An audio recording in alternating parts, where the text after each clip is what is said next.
Ambassador Marcus Chun adjusted his silver tie one final time before stepping out of the transport shuttle. The Zephyrian diplomatic station hung in space like a massive crystal flower, its translucent petals catching starlight and bending it into rainbow patterns across the hull. Beautiful, he thought, but cold.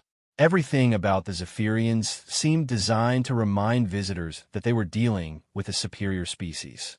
The artificial gravity engaged as Marcus walked down the shuttle ramp, his polished black shoes clicking against the metal. His diplomatic suit was perfectly tailored, dark navy with silver threading that caught the light just enough to suggest importance without appearing flashy. To anyone watching, he looked exactly like what he was supposed to be, a mid-level human diplomat sent to negotiate mining rights for Earth's struggling colonies. What they didn't know was that Marcus Chun had spent 12 years in Earth's Special Operations Division before accepting his diplomatic posting. The suit hid scars from plasma burns and knife wounds. The briefcase in his left hand contained standard diplomatic papers, but his right hand knew exactly where the hidden weapon was sewn into his jacket lining. Ambassador Chun, came a voice like wind chimes in a gentle breeze. Marcus turned to see Ambassador Vethera approaching, her elongated limbs moving with a fluid grace all Zephyrians possessed. Her skin shimmered between blue and silver, and her large eyes held the kind of ancient wisdom that came from a species that had mastered interstellar travel when humans were still learning to make fire. Ambassador Vethera, Marcus replied, offering a respectful bow. Thank you for agreeing to these negotiations. Earth is grateful for the opportunity. Vethera's expression remained neutral, but Marcus caught the slight tightening around her eyes. In his briefings, he learned that Zephyrians considered humans to be barely evolved primates who had stumbled into space travel through luck rather than intelligence. They tolerated human presence in their sector of space the same way humans might tolerate a neighbor's annoying but harmless pet. The Council will see you shortly, Vethera said, gesturing toward a corridor that stretched away like the inside of a soap bubble. I trust your journey was comfortable? Very much so, Marcus lied smoothly. The 3-week journey in the cramped diplomatic vessel had been anything but comfortable, but complaining would only reinforce their view of humans as weak and needy. As they walked through corridors filled with soft, musical light, Marcus let his trained eyes catalog everything. Security stations were marked by subtle changes in the wall patterns. Guard positions were betrayed by slightly worn spots on the floor where feet stood for long periods. Exit routes presented themselves as decorative alcoves that actually contained emergency transport nodes. Old habits from his military days died hard, and Marcus had learned long ago that the most dangerous situations often came disguised as peaceful ones. The council chamber was a sphere of transparent material hanging in the center of the station, surrounded by the vast darkness of space. Stars wheeled slowly around them as the station rotated, creating a sense of floating in the cosmic void that would have been unsettling if Marcus hadn't spent years working in zero-gravity environments during his special ops career. 5 Zephyrian council members sat in chairs that seemed to grow from the floor like crystalline trees. Their leader, Prime Counselor Zeth Mose, was ancient even by Zephyrian standards. His skin had taken on a deep purple hue that spoke of centuries of life, and his eyes held the weight of decisions that had shaped the fate of star systems. Human, Zeth Mose said, and the single word carried layers of dismissal that Marcus had learned to ignore during his diplomatic training. You come seeking access to the Kepler 442 system. This is too ambitious for your species. Marcus opened his briefcase and withdrew a data tablet, his movements precise and professional. Prime Counselor, Earth's colonies in the Outer Rim are experiencing critical shortages of rare Earth elements. The mining surveys of Kepler 442b show deposits that could sustain our settlements for decades. We're prepared to offer significant concessions in exchange for limited mining rights. Concessions, repeated Counselor Nethira, the youngest of the 5. Her voice carried amusement like a child watching an ant try to move a crumb. What could humans possibly offer that we would find valuable? Marcus had expected this question. It was standard Zephyrian negotiating tactics to establish dominance early by emphasizing human inferiority. He'd been briefed on 17 different approaches to handle it. Agricultural technology, he said calmly. Our food production methods have improved efficiency in low-gravity environments by 40% over the past decade. We're also willing to share our advances in stellar cartography and our recent breakthroughs in quantum communication arrays. The council members exchanged looks that Marcus recognized as their equivalent of laughter.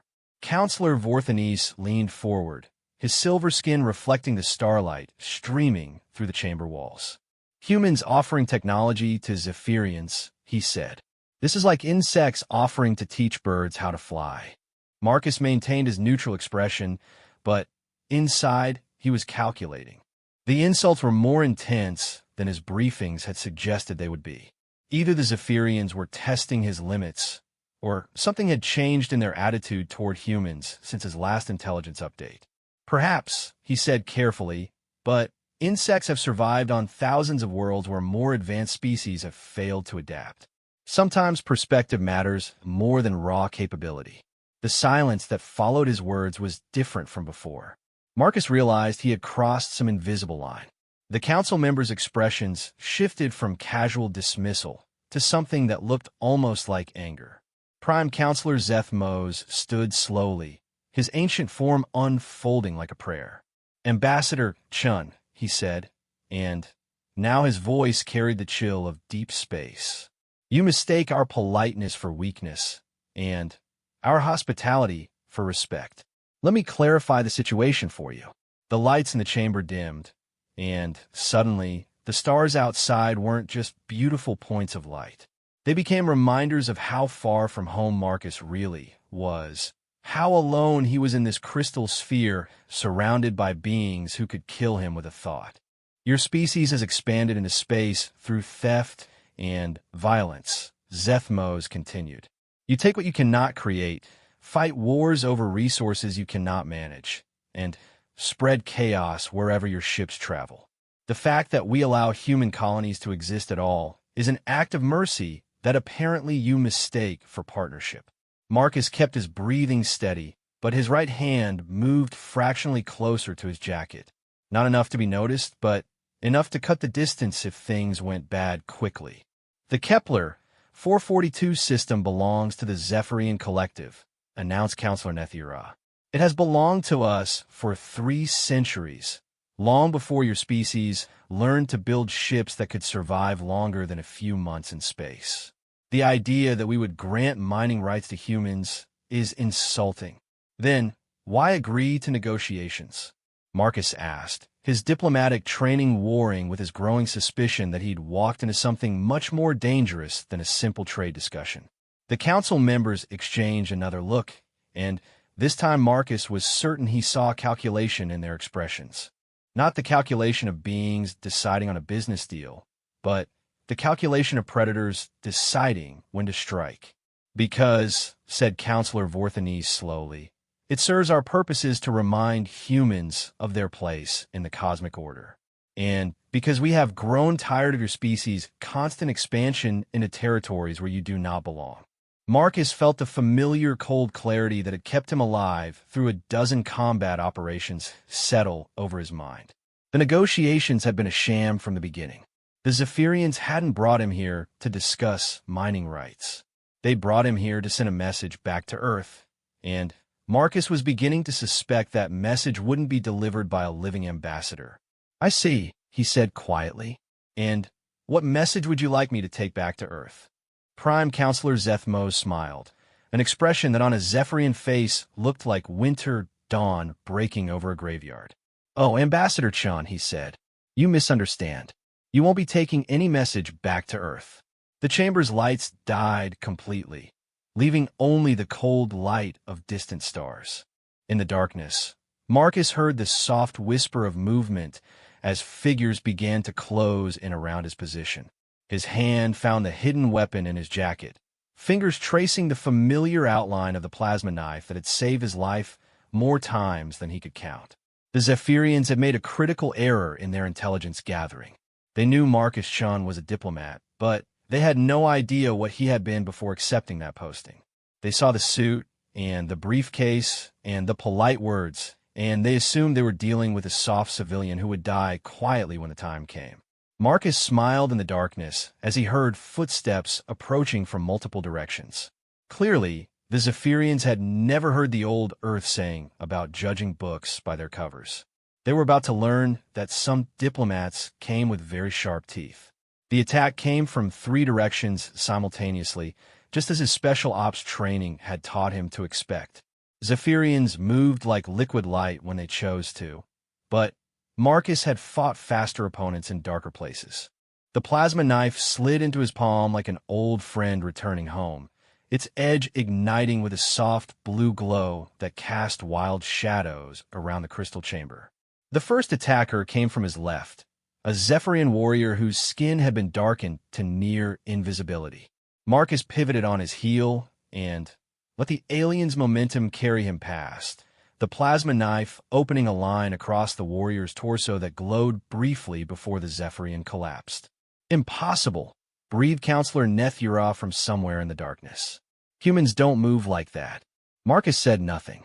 He was counting heartbeats and tracking movement patterns, his mind automatically cataloging threats and calculating response options. The second attacker came from above, dropping from the chamber's ceiling with claws extended. Marcus rolled sideways and came up with the knife in a defensive position, its edge meeting Zephyrian talons with a shower of sparks. The alien strike carried enough force to shatter human bones, but Marcus had learned to use an opponent's strength against them. He guided the blow past his head and stepped inside the creature's reach, driving the plasma knife up under the warrior's arm and into the cluster of nerve centers that served as a Zephyrian heart. "Stop this," commanded Prime Counselor Zethmos, his voice cracking with something Marcus had never heard from a Zephyrian before: fear. "You cannot resist us. You are only human." The third attacker hesitated at those words, uncertainty replacing the fluid confidence that had marked the previous assaults. Marcus used that moment of doubt to press his advantage, closing the distance between them with steps that made no sound on the crystal floor. "You're right," he said quietly as his blade found its target. "I'm only human, but sometimes that's enough." Emergency lighting flickered on, bathing the chamber in harsh red illumination that made the scene look like something from a nightmare. 3 Zephyrian warriors lay motionless on the floor, their silver blood forming pools that reflected the warning lights like broken mirrors. The 5 council members stood frozen in their positions, their ancient confidence shattered by the sight of their supposedly superior warriors defeated by a single human in a diplomatic suit. Marcus straightened his tie and checked his jacket for tears, the plasma knife disappearing back into its hidden sheath with practiced ease.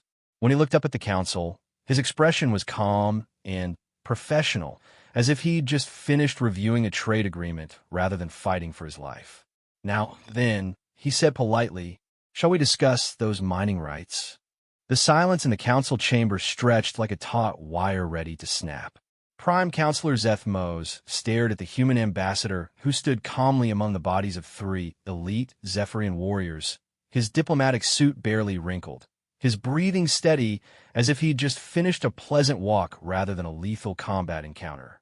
"You killed them," whispered Counselor Vorthanese, his voice carrying the shock of someone whose entire worldview had just crumbled. "They were void hunters, the finest warriors our species has ever produced." Marcus looked down at the fallen Zephyrians with something that might have been regret.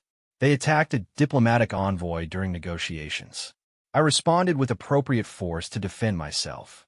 He met Zethmos' eyes steadily. "Unless Zephyrian law has changed recently, I'm still within my rights as an ambassador." The ancient Prime Counselor's skin had shifted from deep purple to a sickly gray color that Marcus's briefings had told him indicated extreme distress. "Appropriate force?" Zethmos repeated. "You moved like shadow and struck like lightning. No human possesses such abilities.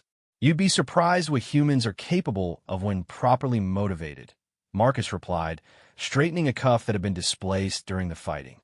"Now about those mining rights." Earth is still very interested in establishing a mutually beneficial arrangement. Counselor Nethira laughed, but the sound held no amusement. It was the laugh of someone teetering on the edge of hysteria. You think this changes anything? You think killing 3 warriors makes you equal to the Zephyrian collective? Marcus tilted his head slightly, studying her with the kind of attention he'd once reserved for bomb disposal work. I think it proves that your intelligence about humans is severely outdated. The question is whether you're wise enough to update your assumptions or foolish enough to double down on a losing strategy. The chamber's communication system chimed with an urgent tone that made all 5 council members stiffen. A holographic display materialized in the center of the room, showing the face of Admiral Korthvel, commander of the Zephyrian Defense Fleet. "Prime Counselor," the Admiral said, his voice crackling through the transmission. "We're receiving disturbing reports from the diplomatic section. Sensors detected plasma discharge and casualties." Zethmos glanced at Marcus, who remained perfectly still with his hands clasped behind his back in a posture of diplomatic attention. "The situation is complex, Admiral. The human ambassador has proven to be more resourceful than anticipated." Admiral Korthvel's expression darkened. "Shall I deploy security teams to contain the threat?" "That won't be necessary," Marcus said, stepping forward just enough to be visible in the holographic display. "Admiral, I'm Ambassador Marcus Chun of the Earth Diplomatic Corps. I've come to negotiate mining rights for the Kepler 442 system, and I'd very much like to conclude these talks without further misunderstandings." The Admiral stared at Marcus for a long moment, his trained eye taking in details that the council members had missed. The way the human stood with perfect balance on the balls of his feet. The controlled breathing that suggested combat training. The micro-expressions that spoke of someone accustomed to high-stress situations. "Prime Counselor," Admiral Korthvel said slowly, "I recommend extreme caution. This human is not what he appears to be." "No," agreed Zethmos, his voice heavy with the weight of 3 centuries of life and the bitter taste of assumptions proven wrong. "He is not." The hologram flickered and disappeared, leaving the council alone with a human who had just shattered every preconception they'd held about his species. Marcus waited patiently for them to process what had happened, understanding that shock took time to resolve into either acceptance or escalation. "What are you?" asked Counselor Ethmira, who had remained silent throughout the entire encounter. She was younger than the others, her skin still holding the bright silver of youth, but her eyes showed the keen intelligence that had earned her a seat on the council. "I'm a diplomat," Marcus answered honestly. "But before I was a diplomat, I was other things. Earth finds it useful to send negotiators who can handle themselves in difficult situations." "Difficult situations," Vorthanes repeated. "Is that what you call the systematic murder of our finest warriors?" Marcus felt a flicker of irritation. "I call it self-defense against an unprovoked attack during diplomatic negotiations. If your finest warriors couldn't distinguish between an ambassador and a threat, perhaps they weren't as fine as you believed." The insult hung in the air like a weapon, and Marcus saw several of the council members tense, as if preparing to strike. He didn't move, but his stillness carried its own message. He had already proven what happened to Zephyrians who chose violence over words. "You dare insult the honor of the Void Hunters?" Nethira hissed, her graceful form coiled with rage. "I am stating facts," Marcus replied calmly. "Honor doesn't enter into it. They attacked an ambassador under flag of truce. Whatever honor they possessed died when they chose that course of action." Prime Counselor Zethmos raised a hand, and the other council members fell silent. The ancient leader studied Marcus with eyes that had seen the rise and fall of civilizations, weighing options that carried consequences far beyond this single encounter. "You speak of honor and law as if they apply equally to our species," he said finally. "But humans are newcomers to space. Primitives who stumbled into technologies they barely understand. Why should Zephyrian honor extend to creatures who learned interstellar travel by reverse engineering crashed ships?" Marcus nodded slowly. "You're absolutely right. Humans are newcomers. We did stumble into space, travel partly through salvage and reverse engineering. We don't have the ancient wisdom of the Zephyrians or your elegant understanding of cosmic forces. The council members relaxed slightly, thinking the human was finally acknowledging his proper place in the order of things. But Marcus continued, "We have something you seem to have forgotten during your long centuries of assumed superiority. We remember what it's like to fight for survival. We remember what it costs to earn every technological advancement through blood and sacrifice.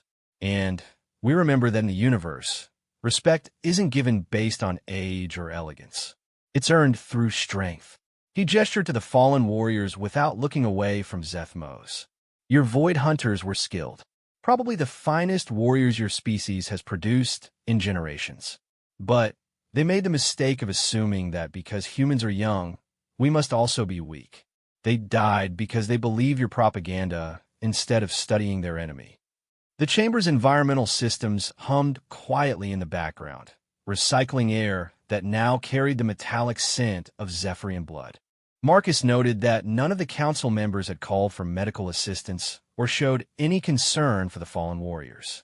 Another useful piece of information about their society. "What do you want?" asked Counselor Ethmira. Her question was direct, cutting through the diplomatic dance that had preceded the violence. "The same thing I wanted when I arrived," Marcus said. "Limited mining rights to Kepler, 442b in exchange for Earth technologies and trade concessions. Nothing has changed from my perspective." "Everything has changed," snapped Vorthanes. "You've proven that humans are dangerous, that your species cannot be trusted." Marcus raised an eyebrow. "I've proven that humans can defend themselves when attacked without provocation during diplomatic negotiations. If that makes us untrustworthy, then I'd suggest your understanding of trust needs serious revision." A new alarm began sounding through the station, a low harmonic tone that made the crystal walls vibrate. Zethmos touched a control surface that grew from his chair's armrest, and the chamber filled with the voice of Admiral Korthvel. "Prime Counselor, we have a situation developing. Long-range sensors are detecting multiple human ships approaching our position. Military vessels." Marcus felt a cold smile touch his lips. He'd wondered when his backup would arrive. "How many ships, Admiral?" Zethmos asked, his voice carefully controlled. 12 vessels, frigate class and above. They'll reach our position in approximately 6 hours. The council members exchanged glances that carried centuries of shared understanding. 12 military ships was a significant force, especially for a species they dismissed as technologically inferior. "You called for reinforcements," accused Nethira. "This was planned from the beginning." Marcus shook his head. "I call for nothing. But Earth's military has a policy regarding diplomatic personnel. If an ambassador doesn't report in on schedule, they send people to find out why. And when those people discover that an ambassador has been attacked during supposedly peaceful negotiations," he shrugged, "well, they tend to take a dim view of such things." Admiral Korthvel's voice crackled through the comm system again. "Prime Counselor, the human fleet is broadcasting on diplomatic frequencies. They're requesting permission to dock and verify the safety of their ambassador. Tell them," Marcus said before Zethmos could respond, "that Ambassador Chun is safe and continuing negotiations. But that recent events have highlighted the need for additional security measures." The Prime Counselor stared at Marcus for a long moment. "You're threatening us."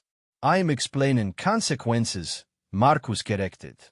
"The 12 ships out there aren't a threat as long as negotiations continue in good faith. But if something happens to me, or if I fail to report in according to schedule," he let the implication hang in the air. "The Zephyrian Collective has faced human military forces before," Vorthanes said, but uncertainty colored his voice. "Your ships are inferior to ours in every way." "Individually, yes," Marcus agreed.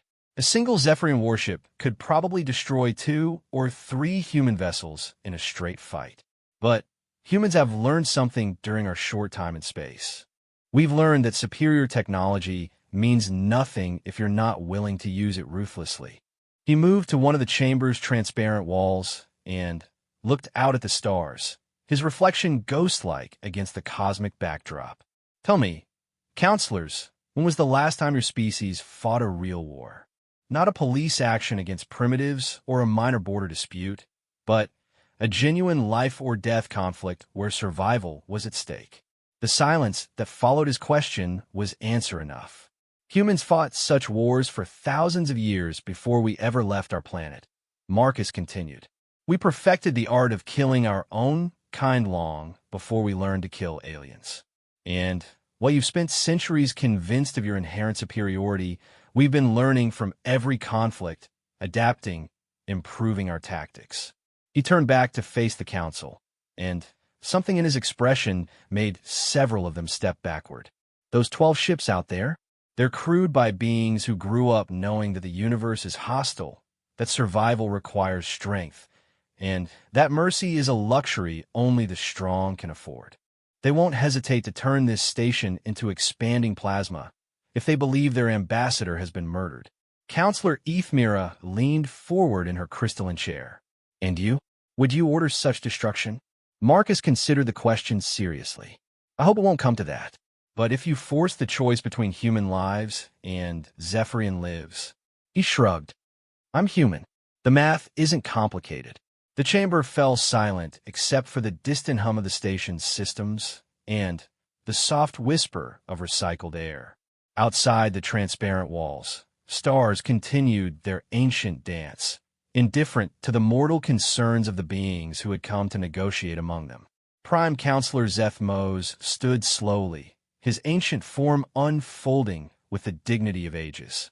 Ambassador Chun, he said formally, it appears we have underestimated your species. Perhaps it is time for us to reconsider our positions. Marcus straightened his tie and picked up his briefcase. Perhaps it is, Prime Counselor. Shall we start over? The negotiations resumed in a smaller chamber deep within the station's core, far from the crystal sphere where 3 Zephyrian warriors lay cooling in pools of silver blood. Marcus noticed the change in venue was strategic.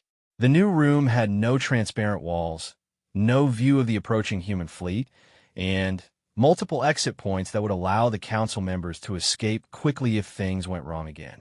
He also noticed the subtle energy barriers humming in the walls.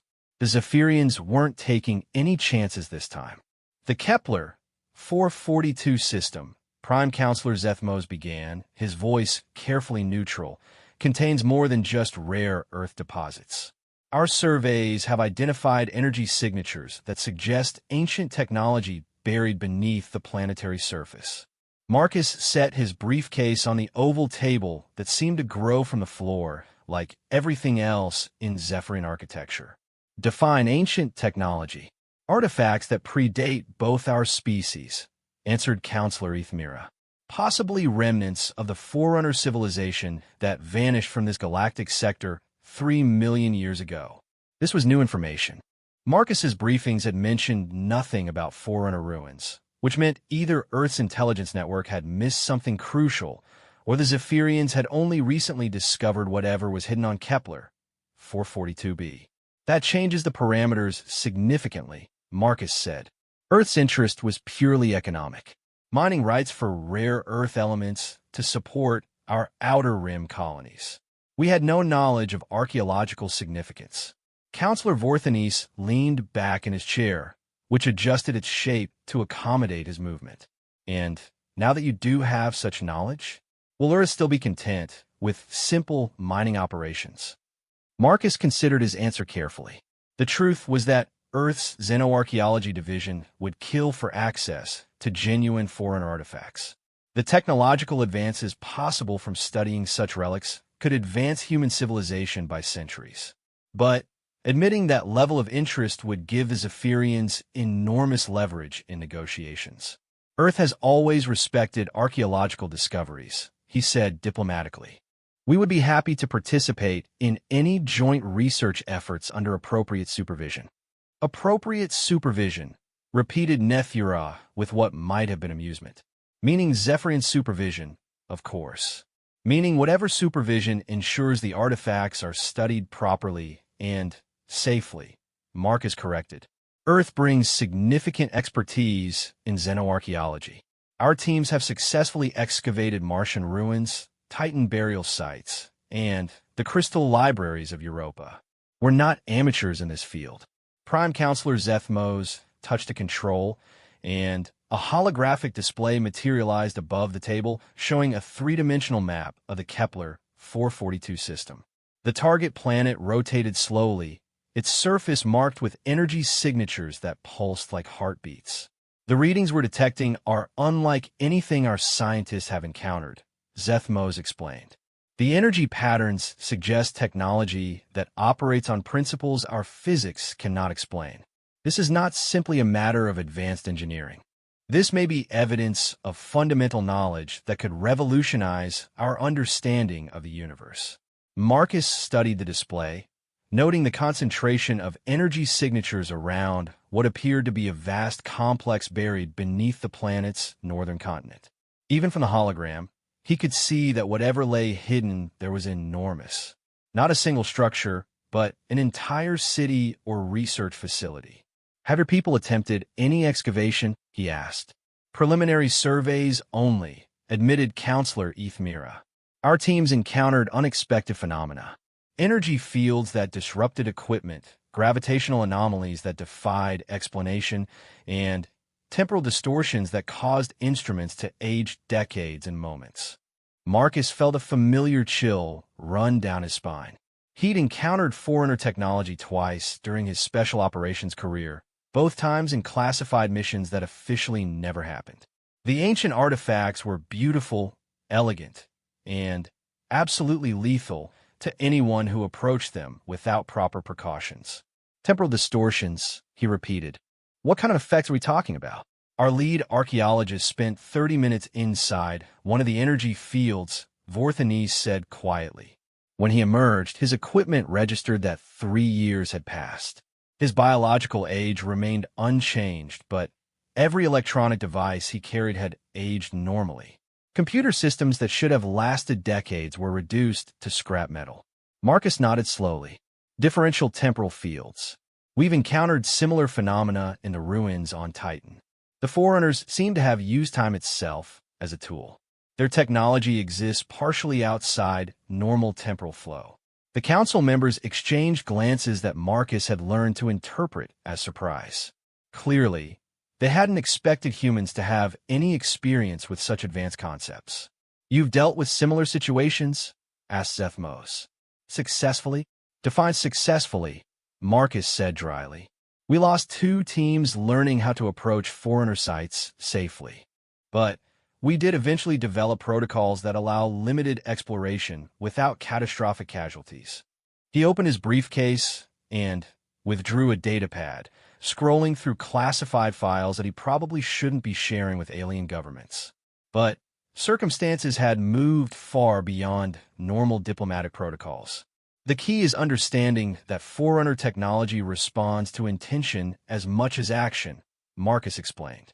Their systems seem designed to evaluate the purpose and mindset of approaching beings. Approach with hostile intent or purely acquisitive motives, and the defenses activate. Approach with genuine scientific curiosity and respect for the knowledge being sought. And prompted Ethmira.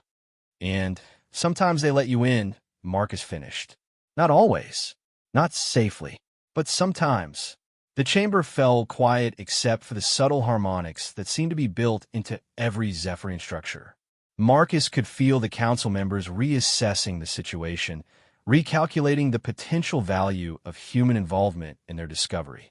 This changes the nature of our discussion considerably, Zethmos said finally. If human expertise could provide access to these ruins, it might, Marcus said carefully, but it would require full partnership. Not mining rights granted as a favor to inferior beings, but genuine collaboration between equals working towards shared goals. Counselor Vorthanes stiffened at the word equals, but he didn't voice an objection. The 3 dead warriors in the crystal chamber had made certain arguments difficult to sustain. A soft chime indicated an incoming communication. Zethmos activated the display, revealing Admiral Korthvel's face. The military commander looked tense, his usual composed demeanor showing cracks of uncertainty.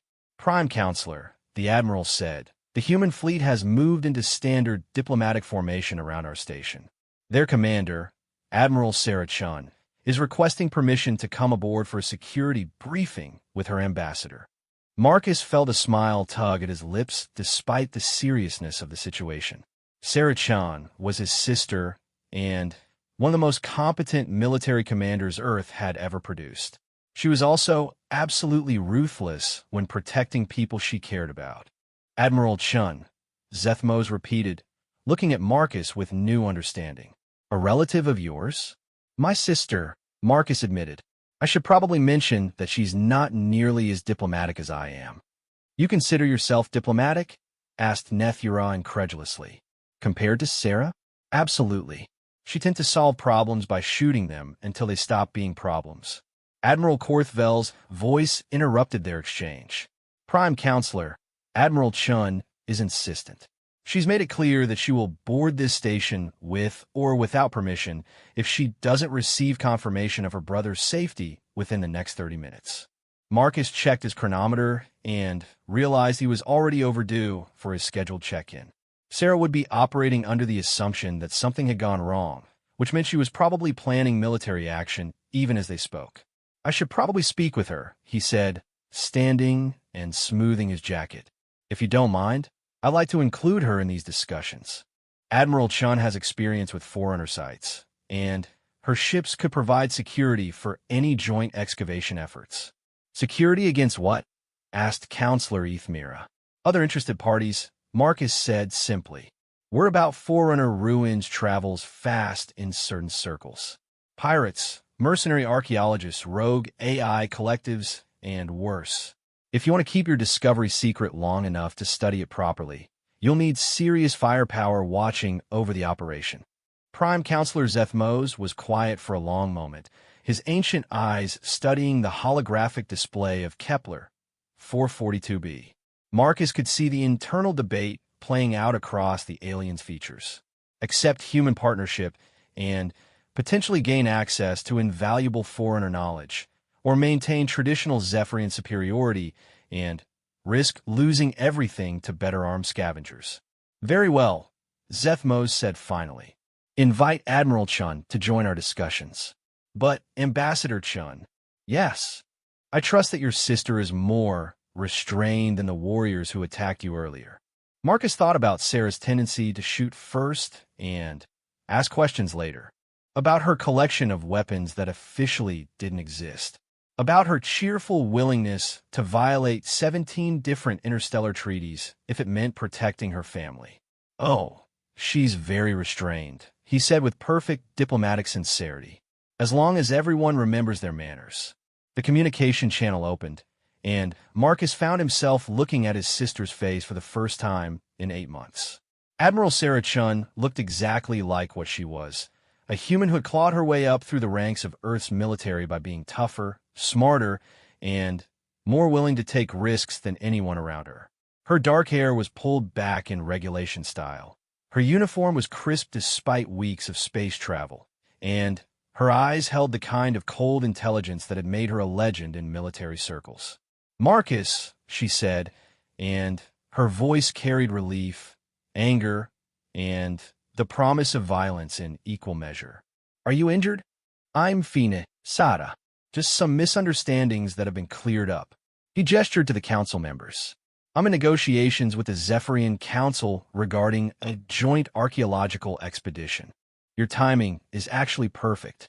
Sarah's eyes shifted to study the alien leaders, and Marcus saw her cataloging details with the same professional assessment he'd learned during his own military career. Threat levels, escape routes, weapon placement, defensive positions. Old habits that had kept both siblings alive through situations that should have killed them. "Joint expedition?" she asked. "That's a significant expansion from simple mining rights. Recent intelligence has revealed that Kepler 442b contains Forerunner ruins," Marcus explained. "Extensive ones with active technology that requires specialized handling." Sarah's expression didn't change, but Marcus caught the slight tightening around her eyes that indicated intense interest. She'd been part of the Titan excavation team that had discovered the Forerunner crystal libraries. She knew exactly what such a find could mean. "I see," she said carefully. "And the Zephyrian Council is willing to accept human partnership in such an endeavor?" Prime Counselor Zethmos leaned forward until he was visible in the communication display. "Admiral Chun, recent events have demonstrated that human capabilities have been underestimated by our intelligence services. We believe that cooperation may be more beneficial than previously calculated." "Recent events?" Sarah asked, and her tone carried the kind of casual curiosity that made smart people nervous. "Nothing significant," Marcus said quickly. "Just a clarification of positions." Sarah studied her brother's face for a moment, taking in details that only someone who'd known him his entire life would notice. The slight wrinkle in his jacket that suggested physical activity, the way he held his right shoulder that indicated recent combat, the careful positioning that kept his hands free for quick movement. "I see," she said again, and this time her voice carried the promise of later questions that Marcus would have to answer honestly. "Well, if the Council is interested in cooperation, I'd be happy to discuss security arrangements for such an operation. May I come aboard?" "Of course," Zethmos said. "Docking Bay 7 will accommodate your shuttle." The communication ended, and Marcus turned back to the Council members. "I should probably mention that Admiral Chun commands the 7th Fleet's Special Operations Division. Her ships are equipped with experimental weapons systems, and her crews are trained for extended deep space operations." "Experimental weapons?" asked Vorthanes nervously. "Nothing that violates interstellar treaties," Marcus said. "At least, nothing that officially exists." The Council members exchanged looks that suggested they were beginning to understand that partnering with humans meant accepting a very different approach to problem-solving than they were accustomed to. "Perhaps," said Counselor Ethmira slowly, "we should discuss the specific terms of this partnership before Admiral Chun arrives." Marcus smiled and opened his briefcase. "An excellent idea. Shall we begin with security protocols?" Admiral Sarah Chun stepped off her shuttle with the confident stride of someone who owned whatever space she happened to be standing in. Marcus watched his sister's entrance through the chamber security feeds, noting how her escort of 6 human Marines managed to look both respectful and absolutely lethal at the same time. The Zephyrians had provided an honor guard of their own, but Marcus could see the uncertainty in their movements. Word of what had happened in the crystal chamber had apparently spread through the station's crew, and no one seemed entirely certain how to treat humans anymore. "She doesn't look like a diplomat," observed Counselor Nethira as they watched Sarah navigate the station's crystalline corridors. "That's because she's not," Marcus replied. "Sarah believes in solving problems permanently rather than politely." 20 minutes later, Admiral Chun entered the council chamber with the kind of presence that made the room feel smaller and more dangerous. She was shorter than Marcus, but carried herself with the absolute certainty of someone who had never encountered a problem that couldn't be solved with the right application of force. "Prime Counselor Zethmos," she said, offering a respectful nod. "Thank you for hosting these discussions. I understand there have been some developments that require military consultation." Zethmos gestured to a chair that grew from the floor to accommodate human physiology. "Admiral Chun, your brother has been most educational in correcting certain misconceptions about human capabilities. We find ourselves in need of new perspectives on old problems." Sarah took her seat without taking her eyes off the council members. Marcus recognized the behavior from their childhood. Sarah had always studied her environment completely before relaxing, cataloging threats and advantages with methodical precision. "The Kepler 442 discovery," she said without preamble. Marcus mentioned Forerunner ruins with active technology. "What kind of defensive capabilities are we looking at?" "That's complicated," admitted Counselor Ethmira. She activated a holographic display that showed the survey data from the buried complex.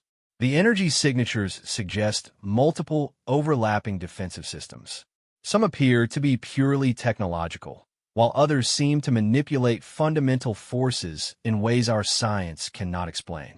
Sarah studied the display with professional interest.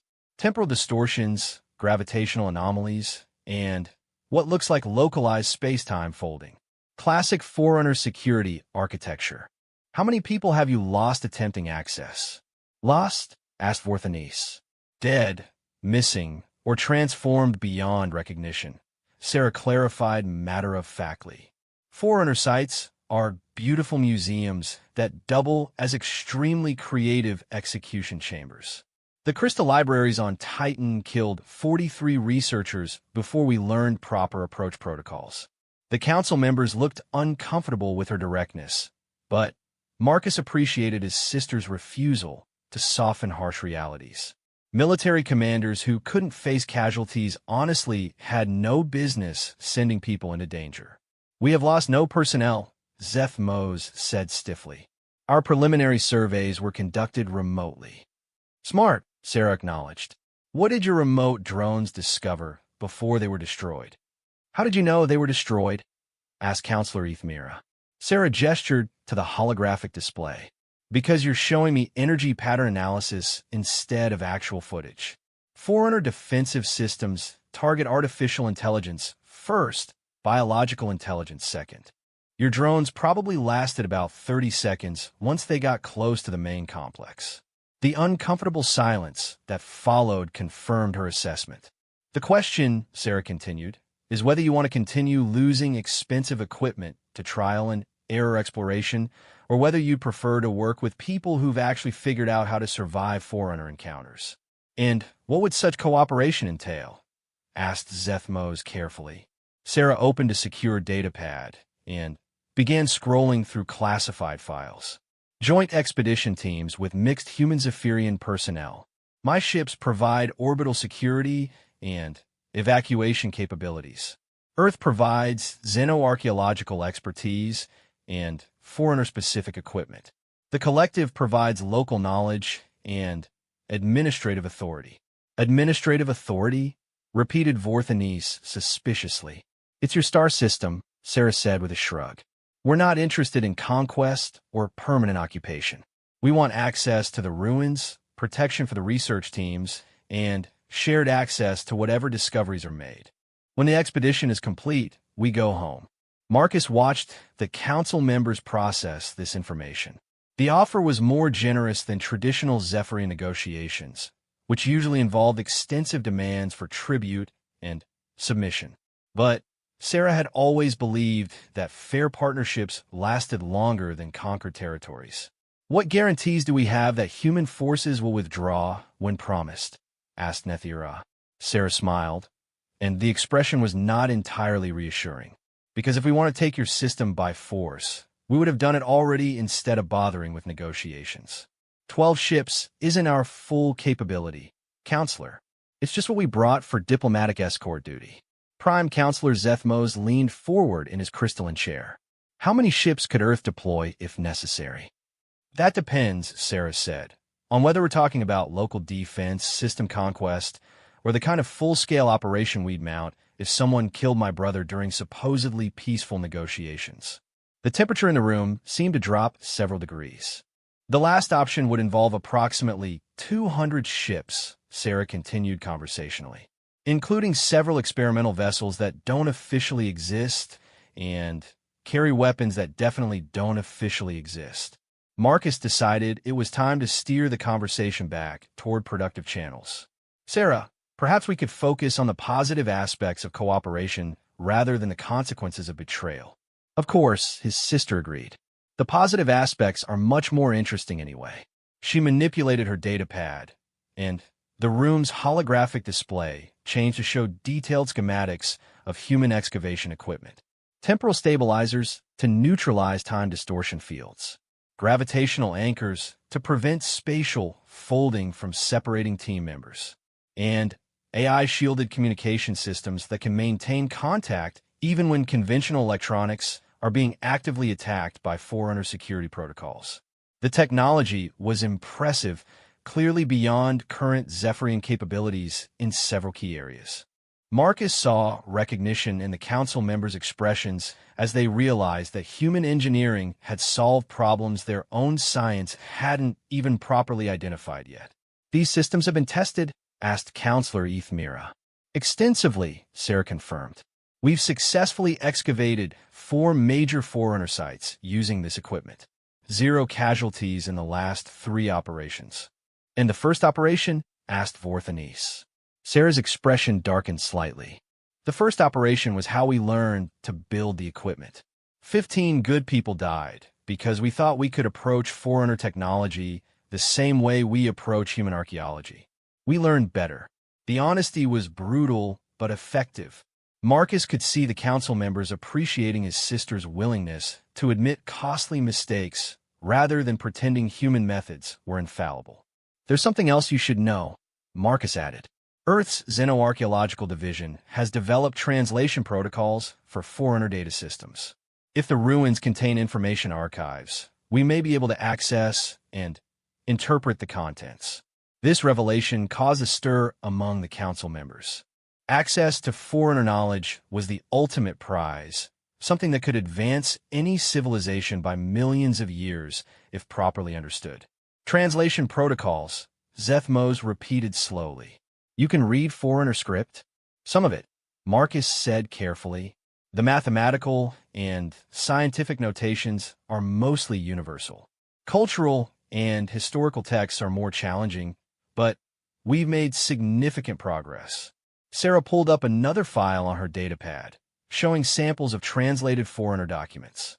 Physics equations that describe faster-than-light travel without requiring exotic matter. Energy generation systems that tap directly into quantum vacuum fluctuations. Medical technologies that can repair cellular damage at the atomic level. The implications were staggering. Every civilization in the galaxy had spent millions of years trying to rediscover Forerunner knowledge, with limited success. The possibility that humans had actually cracked their information systems was enough to shift the balance of power between species. "How?" asked Ethmira. "Forerunner script has resisted translation attempts for 3 million years. Because everyone assumed it was purely linguistic," Marcus explained. "Humans approached it as a combination of language, mathematics, and programming code. Forerunner writing is actually sophisticated software that adapts its meaning based on the reader's knowledge level and conceptual framework. The text literally teaches itself to the reader," Sarah added. "But only if you approach it with the right combination of respect, curiosity, and technological sophistication. Most species try to brute force their way through the encryption. Humans learn to ask the archives to teach us."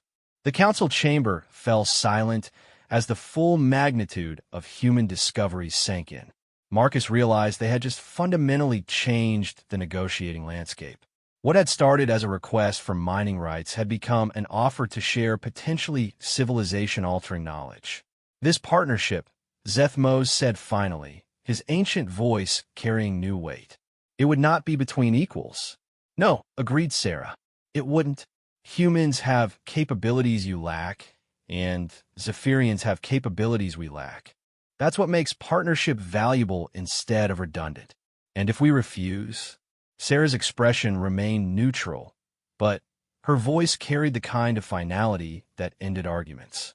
"Then you can spend the next 1,000 years losing drones to Forerunner security systems while other species develop faster-than-light travel and energy technologies you can't even comprehend." She leaned back in her chair, the movement somehow managing to be both relaxed and threatening. "Or you can work with us to unlock secrets that could benefit both our civilizations for millions of years. Your choice." Marcus watched the council members struggle with concepts that challenged 3 centuries of assumed superiority. The Zephyrians had built their entire identity around being the most advanced species in their region of space.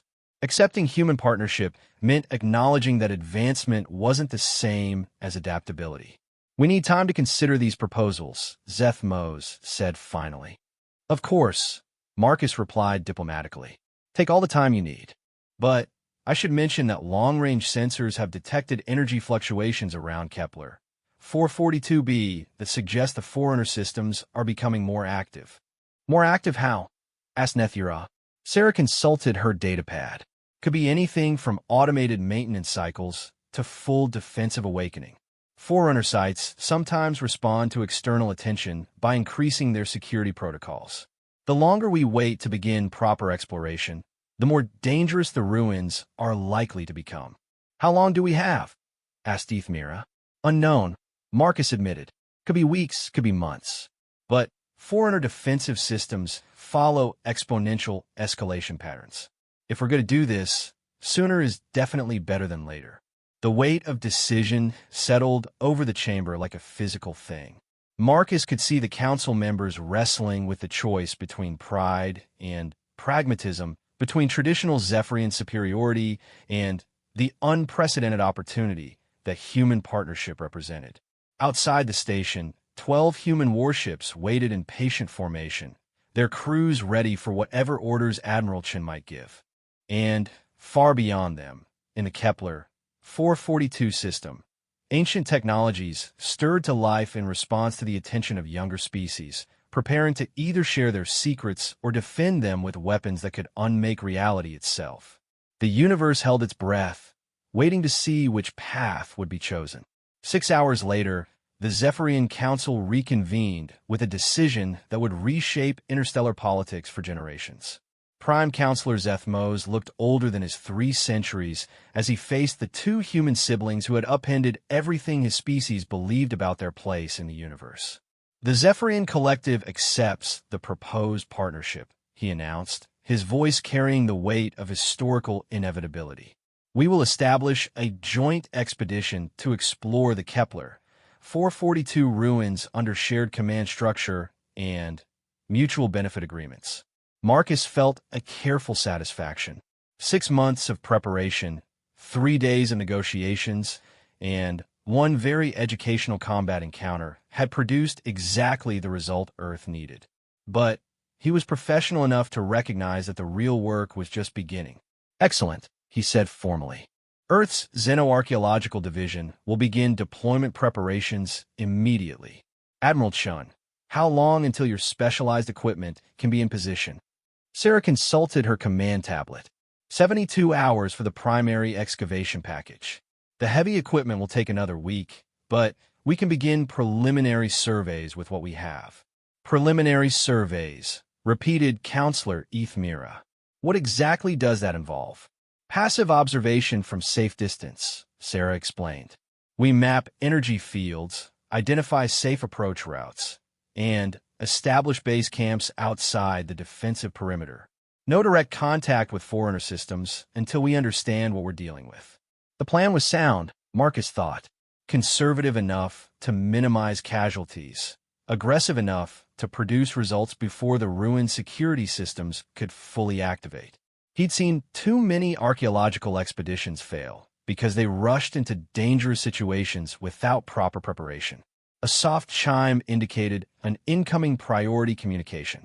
Admiral Korthvel's face appeared in the chamber's holographic display, his expression grim.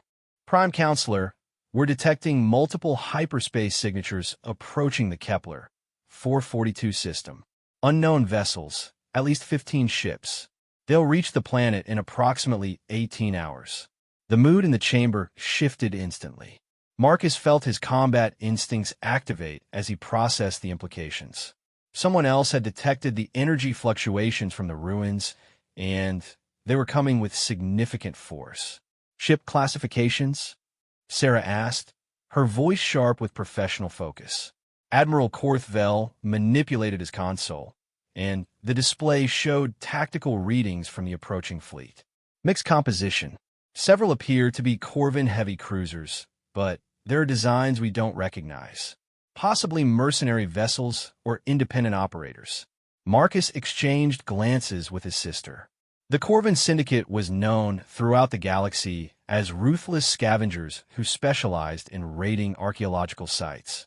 If they'd learned about the Forerunner ruins, the situation had just become infinitely more complicated. Corvins, Zethmos said with distaste. Pirates and grave robbers. They have no respect for proper archaeological protocols.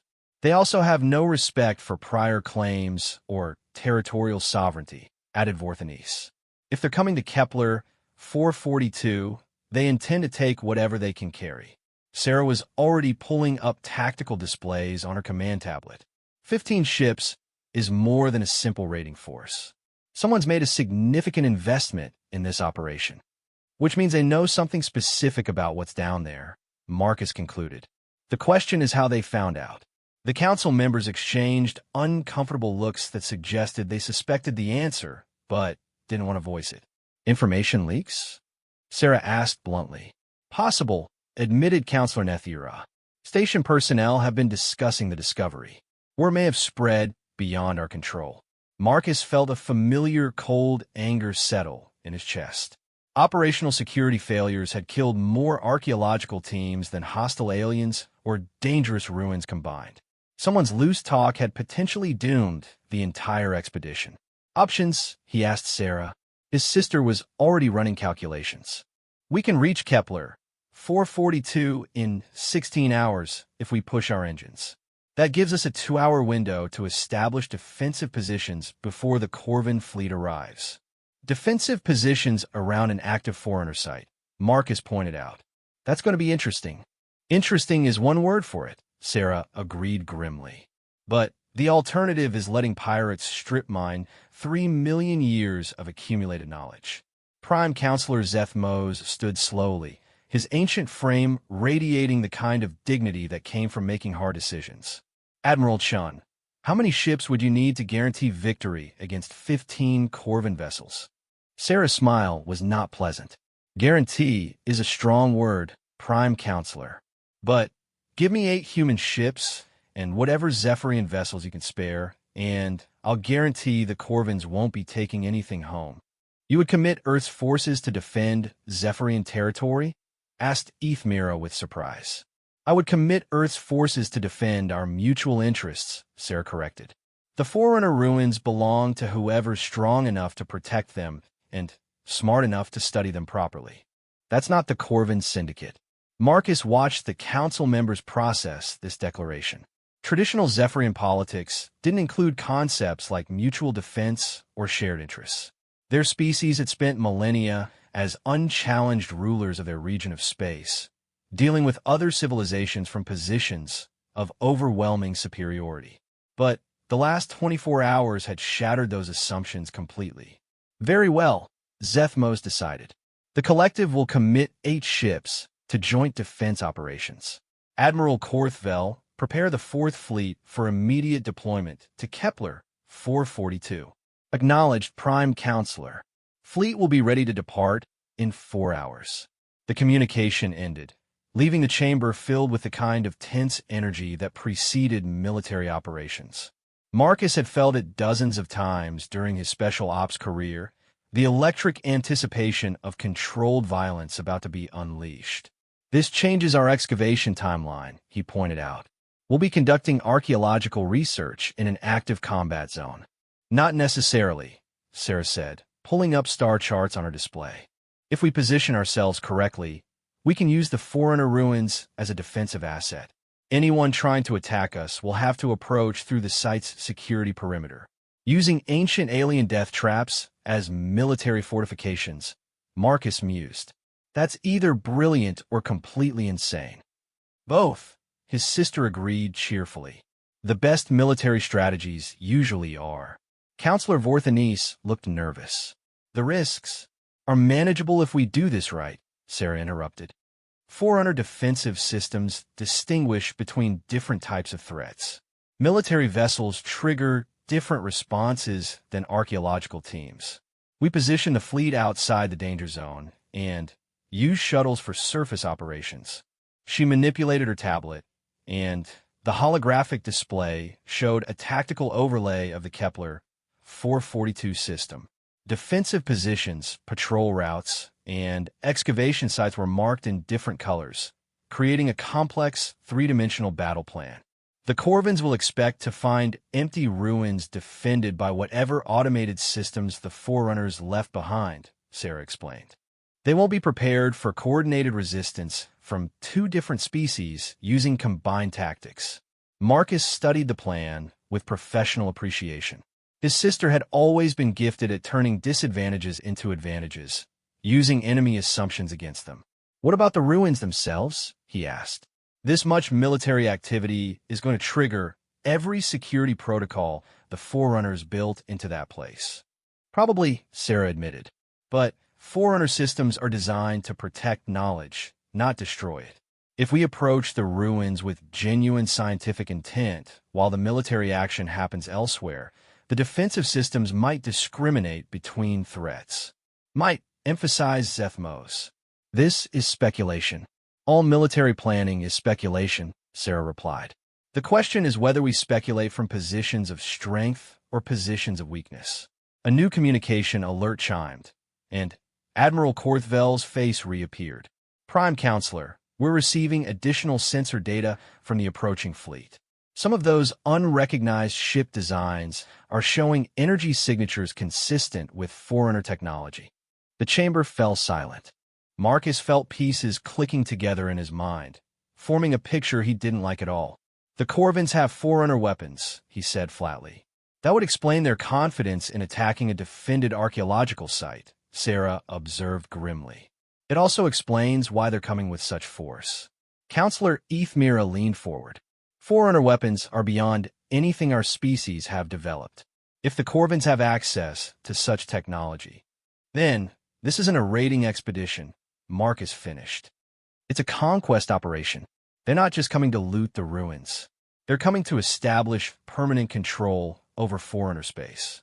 The implications were staggering. A pirate syndicate with access to Forerunner military technology could challenge any government in the galaxy. The balance of power that had maintained interstellar stability for millennia would collapse overnight. "How did they acquire such weapons?" asked Zethmos. "Same way they found out about these ruins," Sarah said grimly. "Someone with access to classified information has been feeding them intelligence. This isn't random piracy. It's a coordinated campaign to acquire Forerunner technology." Marcus felt the familiar cold clarity of combat planning settling over his thoughts. The situation had moved far beyond archaeology or diplomacy. This was now a military operation with consequences that could affect the entire galaxy. "Sarah," he said quietly, "how do our weapons compare to Forerunner technology?" His sister's expression was grim. "Unfavorably. But Forerunner weapons are designed for precision, not overwhelming force. They're scalpels, not hammers. If we can force close-range engagement and prevent them from using their range advantage, we might survive long enough to accomplish our objectives," Marcus concluded. "Might," she agreed. Prime Counselor Zethmos stood, his ancient dignity intact despite the magnitude of the crisis. "Then we proceed as planned. Joint fleet deployment in 3 hours. Archaeological teams deploy as soon as minimum safety perimeters are established." "And if we fail?" asked Vorthanes quietly. Marcus thought about the implications of Forerunner technology in the hands of pirates and conquerors, about the civilizations that would fall to weapons that could manipulate time and space, about the knowledge that would be lost forever if the ruins were destroyed in the coming battle. "Then we make sure failure costs them everything they've gained," he said simply. Admiral Sarah Chun nodded approvingly. "Now you're thinking like a soldier, Marcus." Outside the station, human and Zephyrian warships began moving into formation, preparing for a battle that would determine the fate of Secret's 3 million years in the making. And in the Kepler 442 system, ancient machines sensed the approaching conflict and began activating defenses that had slumbered since the fall of their creators. The greatest archaeological discovery in galactic history was about to become the most dangerous battlefield anyone had ever fought on.